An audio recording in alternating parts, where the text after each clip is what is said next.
Lesson 23, the power of the Akousunesis finger placement formulas. Hi, I'm Nicholas. Welcome to the Akousunesis method. We're going to look at this by looking at an example. So we've got these two lines here, and these are patterns, all right? They're fingers, finger numbers, and intervals. Right? And let's move on. So we're just going to have a quick look at the advantages, right? So there's very minimal theoretical knowledge to do these exercises. So you don't need a whole lot of theory. You do need to locate your intervals quickly, but I have lessons for that, but we're going to go over all that again in this lesson, okay? So if you've seen all that again, you can just go to the chapter and skip ahead to when we get to the actual exercise, doing the exercise. But if you're new here, you can do this exercise with just watching this video. Right? You're going to develop a lot of finger mobility. You're going to reduce your reliance on visual crutches, because we'll be looking at our hands. That's the only visual crutch we're going to have. We don't look at these exercises to play them like you do, like some people do with the notation. It's going to accelerate your learning, and I'll show you why as we go on. You'll develop interval ear recognition, right? So that's one way it's going to accelerate your learning. You'll develop a subconscious database. It's another way. So all these methods are ways to accelerate your learning. You'll develop a subconscious database of patterns in your head, which you'll be able to bring out when you're improvising and composing. And usually it comes out when you're playing something and it inspires something else, triggers something in your brain that brings out a pattern. Right? So you'll learn how to find all the intervals in Western music in real time, okay? And you're going to become very good at it. So by doing these exercises, you're going to learn to hear the interval. You're going to learn how to find them quickly, and you'll become an expert at it. Right? So we're going to get a little controversial here, right? So you're going to, if you're trying, when you're reading a notation, for instance, and you're trying to get the timing correct, that's really going to slow you down, right? Because timing is something that comes natural, right? So the way we learn music through the traditional system with notation is actually a terrible way to learn music. Now, I'm not saying notation is terrible, right? Because the notation has some good uses. Right? For one, it's a good archiving, although it's not precise. A recording is the precise, but it's quantized, but it's still an archive. It's a good way to teach too, in terms of theory, music theory. Although it's not a good way we hear music. It's not good to use as a crutch. And anyone who's played via sheet music can sort of understand that where I'm coming at, because you're trying to work out how to get the timing right first. That's what most people do. All right, they'll learn the notes, right, and then they're trying the timing. But we don't concentrate on timing at all in this system. Timing comes naturally. We do timing, right, but we don't concentrate to do it. You'll see what I mean as you develop through this system. All right. Okay. Today we're going to investigate the right-hand pattern over the chord D minor, okay? So these patterns are available in my book, and they're also on my website. This presentation will be on my website as well, under the lessons menu. So you just go to this lesson and you'll see this presentation.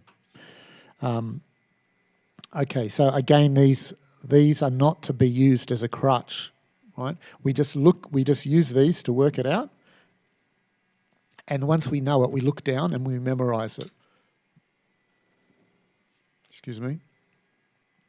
So there's only a couple things we need to know. And the first thing is you need to know that we don't use finger numbers, okay? We just use thumb, index, middle, ring, and pinky on both hands, right? Because we don't want the numbers to get mixed up with intervals. Now, the second thing you need to know, and I've created 3 lessons, 17, 18, and 19, is how to find all your intervals in real time quickly. But we're going to go over it again, summarise it in this lesson. So, but if you need more information, you can go to 17, 18, and 19. So there's only 2 steps, 2 things we have to do. we remember the fifth rule, and I'll show you what the fifth rule is now.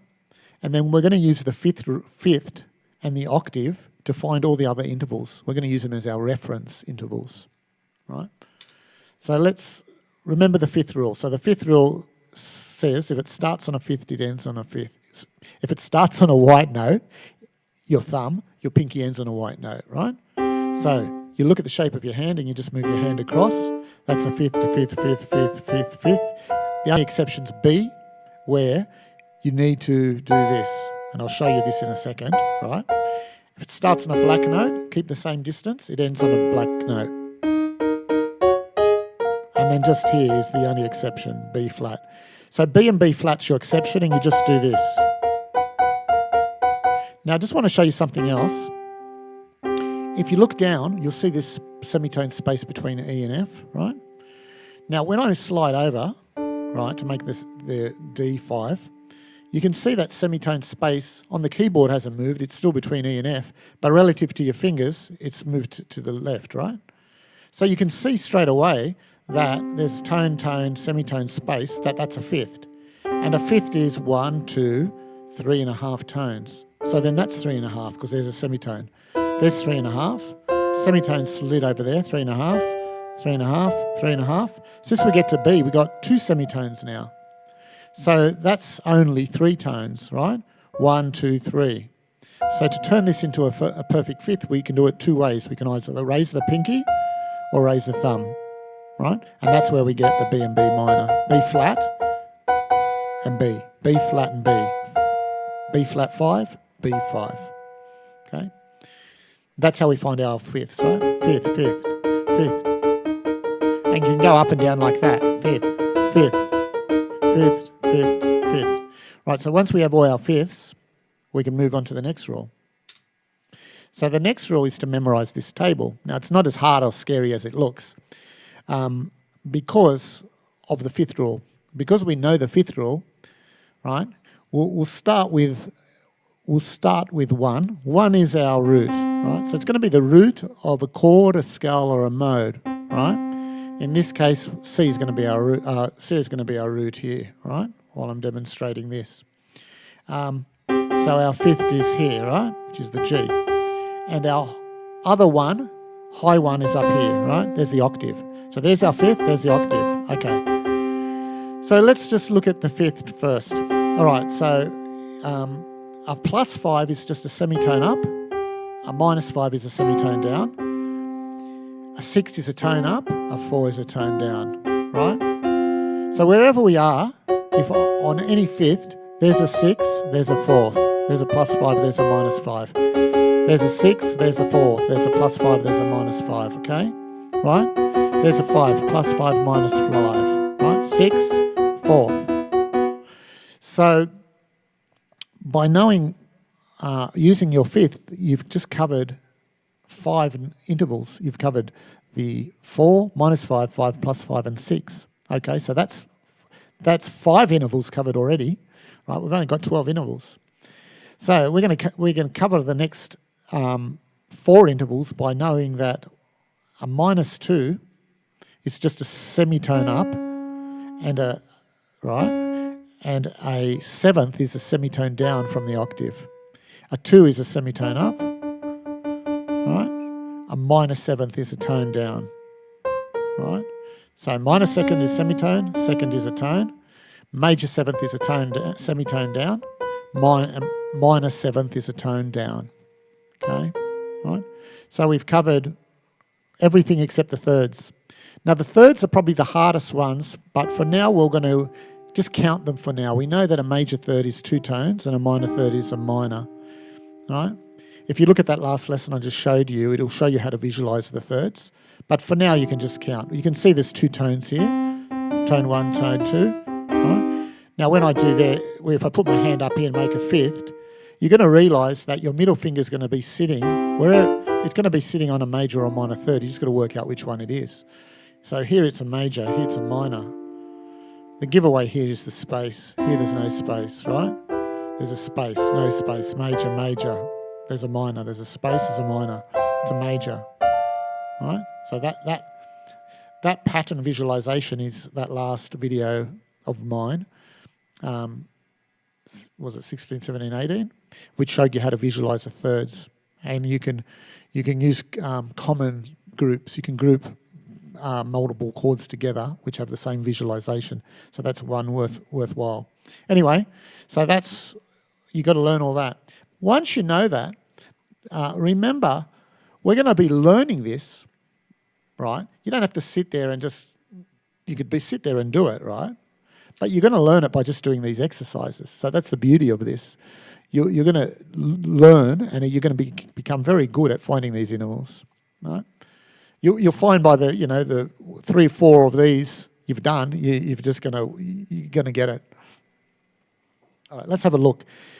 You now have all the knowledge to play Akousunesis finger formulas on the piano, right? So you know everything. You don't need any other theory, right? So let's investigate these examples. So the first thing we have is a chord, right? And we're just going to keep it simple. It's either it's going to be a minor chord, major chord, right? We're not going to put any other characters here because we're going to show all that in the series anyway, right? In this example, we come out of the key of C. We're not in the, well, we could be in the key of C, but we're coming out of key for an instance. And we'll talk about that. So the next symbol is the direction, up or down. And there's other direction symbols. You can go up and down. Now the direction symbols, you can have multiple of them in the sequence of finger interval series. You can go up and go down, but we're only showing this for now. We're just keeping it simple. So the hand is the R, and that could be a left too. So these are both right hand. We're only doing right hand today. And the rest is a series of finger interval series, right? It could be anything you want. So we're just going to look at these two. All right, so I've broken it down into steps to make it a little bit easier on how we go about doing this and learning this, because some of these things can get a little tricky if you don't keep it like systematic approach to it, right? So the first thing we're going to do is look at the chord D minor, right? Now we can make the 7th also, right? We can make the 7th. Right? So we saw that. I've got lessons for that anyway. So every chord in the C major scale is that, right? In the Western major scale, every diatonic chord, we just slide up, right? But we're just looking at D minor 7. And all we're going to do now, we're just learning to do something with our fingers. So whether you know all that theory is something you can learn in time. But even if you don't know what a D minor is, you can still do this, right? Even if you don't know what D minor is, you know what a D is. Lesson 1 will show you how to find all the notes. There's your D. So it says right hand. So we're going up, right hand thumb on 1. So there's our 1 thumb. M on -3. So minor C is the minor third interval, right? Remember, make a perfect 5th. Your finger falls on, there's a tone and a half right there. So we can just practice that. Just do that a few times. And say the interval, 1, minor 3, 1, minor 3. Say the interval out loud if this is new, right? It reinforces it in your mind. 1 minus C, 1 minus 3. Now we've got a thumb on 4. So place your thumb on the note D. So step 1 was place your thumb on the note D and line up all the other fingers, okay? So just like that, right? Reading from left to right, place your middle finger on the -3rd. There we go. If you can't find the minor third, you can go look at lesson 19 if you want. Look down at your hands and play the notes. All right, so we're just going to go back and forth. 1 minus 3, all right? Back and forth. Now, keep on playing intervals one at a time. So we're going to introduce the intervals one at a time as we move up because we're learning this, right? And we don't want to look there and don't do this. You're going to muddle yourself up and you won't going to understand it. So just start slow and just go 1 and 3. Okay. So keep on playing intervals one at a time. Always keep looking at your hands and saying the intervals. So we look there, so we're looking here. 1 minus 3, 1 minus 3, 1 minus 3. Okay, let's move on. Step 5. Look out for the intervals of the landing on a thumb. So we see the T4 now. Now your thumb's here, right? It's down here. So if the 4th interval, we know, how do we find the 4th? Well, there's your 5th, there's your 4th, tone down, right? So if your thumb is going to be in the series there, like it is T4, well, it's going to be a swing under, right? So it's going to be a swing under. When rising, we swing under because we can't swing over when we're rising. When we're falling, we can. So when we're rising, we're swinging under, right? So 1, 3, thumb. So I want you to do this now. 1, -3, 4, -3, 1, -3, 4, -3, 4, -3. And you can play them like this. And you can start even to put a bit of rhythm in. But even if you don't start putting that rhythm in now, it's perfectly fine, right? We're not trying to get rhythm, all right? Remember? We're not trying to look at something and say, this is a crotchet, this is a semiquaver. We're not trying to do any of that, right? That's going to slow you down, right? The rhythm will come in with a feeling. We're just learning the notes right now. Okay, so the next we move on. So when you're comfortable with all the intervals you're playing, a good memory association, right? Sometimes, for instance, if you're... So we've been saying the intervals out loud, right? So we say 1, -3, 4. Now, if you get stuck on one of these, sometimes you can say middle, middle, middle, middle. Sometimes you can emphasise one of the fingers, and that helps you. When we're showing you how to do that with the scales, the Western major scales, we're emphasising the middle ring, and it helps you play the scale. So we can do similar things with any pattern. And it's usually, you only do that usually when you get stuck, you're trying to learn it, and something's tricky. And when you're trying to play it, it helps you to emphasise that. All right, so we've got... Now what are we doing here now? So we've got index. Where's your index? This is your index, right? Now, so when we were comfortable, so I did all that. Remember always with your hand. All right, let's move on. So now the second... Oh, well, no, we haven't finished yet with it. I haven't mentioned that, but that's a slide. So let's go back. Let's just go back. I thought I wrote that down. Oh, yeah, I did. Look out for the black to white note transition using the same finger. So that's when the I index on the -5. So where's a -5? There's a fifth, so there's a -5. There's a 5, and there's the +5, right? But we just go to the -5. So it's the index, so we're... And so it's like this. Now, because that black note, right, it's coming out of key. If D minor, if we're in the key of C, we know D minor is in the key of C. Now, you don't have to know this, right, to do this exercise, but I'm just giving you a bit of extra information, right? We're going to call that a spicy note, right? It's coming out of key if it's in the key of C, right? And I can tell that this is in the key of C, or it could be in the key of B, in the key of F, right? Because we do have a B flat. But these two notes, we're going to be consider them spicy, all right? Because I'll show you, we do play the 5+ too, right? Plus, or we don't play the 6, so it could be in the key of F. We don't play a 6, right? There's no 6 in this, right? And if there's our 5th, there's our 6. You see there's no 6? So it could be in the key of F. All right, I'm getting a bit too technical, but... Okay, so when you're comfortable with these intervals, so we're here now. We finished the first line, right? It just stops with your index on 5, right? Right, so we can do that. Now we want to come back too, but we can't jump up back like that, right? Because we've slid down with the index. So we've got to work out how we come back, right? So let's have a look. Okay, now for the second pattern, right? So for the first pattern, we're here already. We're already at this position. But so we can line our ring up now. See our ring finger is on the -7. Remember, a -7th is a tone down from the high octave. So it's actually lining up quite well there, right? Now our middle, right? So where's the +5, right? So there's the +5, right? It's up there. So if our ring finger is on the -7, you can see that the middle it's actually lying. This is why I've chosen these fingers, because they're sort of very close to the note you want to press, And that's how you work out a lot of these fingers. Because sometimes there's other ways to play the scale, right? It's a scale. There's other ways to play it, right?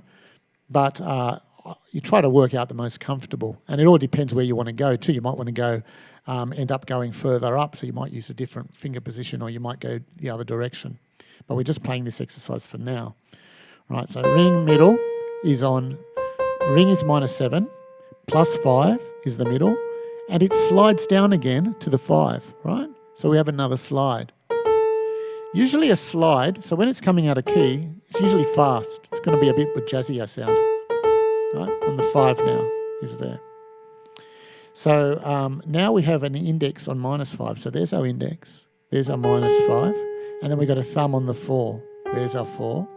And then we've got a middle on -3, and then a 1, right? So we're coming back, we need to practice it like this.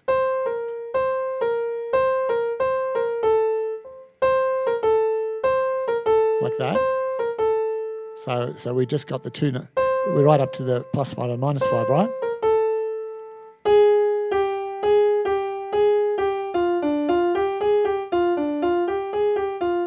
And we can do that now, saying we've worked out how to come back.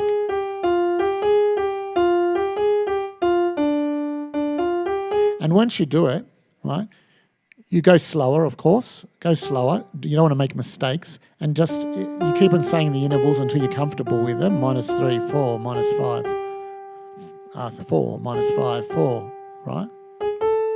To the 5, right? And then, instead of trying to do it in sequence too, you can stop halfway, right, when you're coming back, right, right, so middle +5 to 5.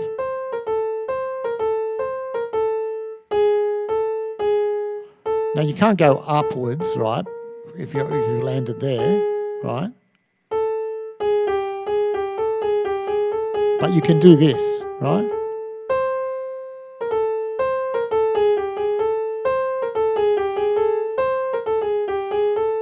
So, once we know the sequence of pattern, the notes, right, and after we learn the pattern going up and down, that's when you start to have more fun with it.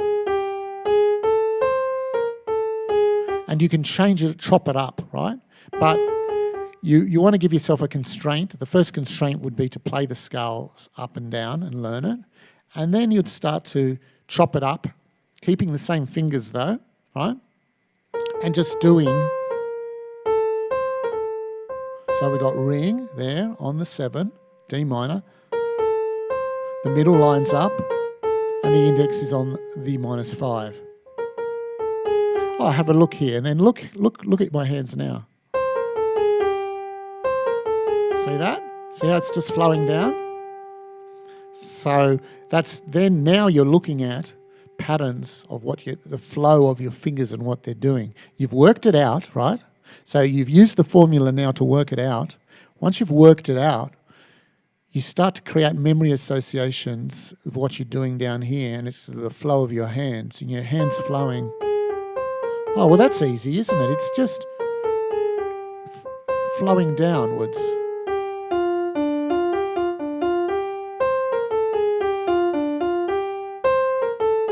And then you can start skipping notes and doing more stuff, right? But at first, just keep with what you're doing.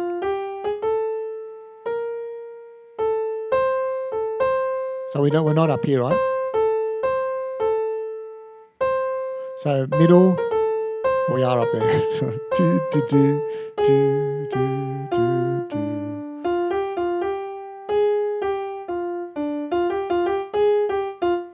Right. So by doing this and mucking around with this, you can work out, you get your fingers moving, you get interval recognition, you're training your ear too. So if you even go slower and when you're saying the interval, you're training your ear to hear the interval too.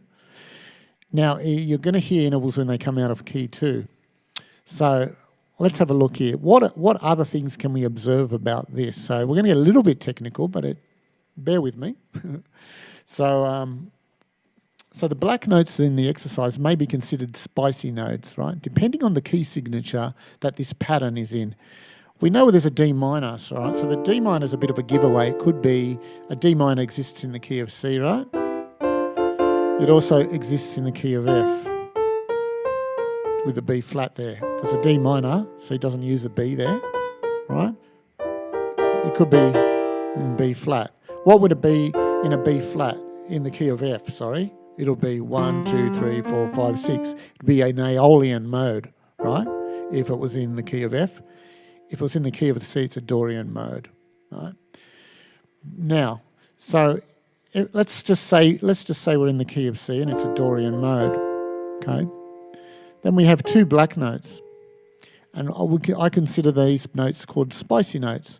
Spicy notes are usually you can use them in jazz when you're going from a black to white. You use them as slides, and they're usually fast because you're coming back into, and you use them in bass. You use them in the bass too, when you're doing bass walking and all that type of stuff. Coming down, right? But which note now is more spicy than the other? So one of these is a bit more spicier.